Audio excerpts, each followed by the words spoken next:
আবারও বন্ধ করা হলো সামাজিক যোগাযোগ মাধ্যম ফেসবুক। সঙ্গে যুক্ত হলো রাশিয়া ভিত্তিক মেসেজিং অ্যাপ টেলিগ্রাম। তবে এবার শুধু মোবাইল নেটওয়ার্কেই বন্ধ করা হয়েছে ফেসবুক ও টেলিগ্রাম। তবে ব্রডব্যান্ড সংযোগে সচল রয়েছে এইসব মাধ্যমগুলি। শুক্রবার দুপুর 12টার পর বিভিন্ন জায়গা থেকে পাওয়া গেছে এমন অভিযোগ। অনেকেই জানিয়েছেন ফেসবুকের সঙ্গে মোবাইল নেটওয়ার্কে ব্যবহার করতে পারছেন না টেলিগ্রামও। কোটা সংস্কার আন্দোলনকে কেন্দ্র করে সহিংসতা শুরু হলে গত 17 জুলাই রাত থেকে 31 জুলাই দুপুর পর্যন্ত Meta platform Facebook, Messenger, WhatsApp, Instagram বন্ধ ছিল। 31 জুলাই বেলা 2টার পর থেকে তা চালু হয়। সংশ্লিষ্ট সূত্র জানায়, আজ দুপুর 12:15টার পর মেটার প্ল্যাটফর্মের ক্যাশ বন্ধ করা হয় মোবাইল নেটওয়ার্কে। পাশাপাশি বন্ধ করা হয়েছে টেলিগ্রামও। গতকাল বৃহস্পতিবার রাত থেকে স্বাভাবিক ছিল দেশের ইন্টারনেটের গতি।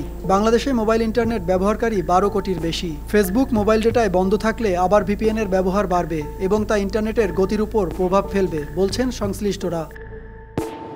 সাকিব হাওলাদার, RTV।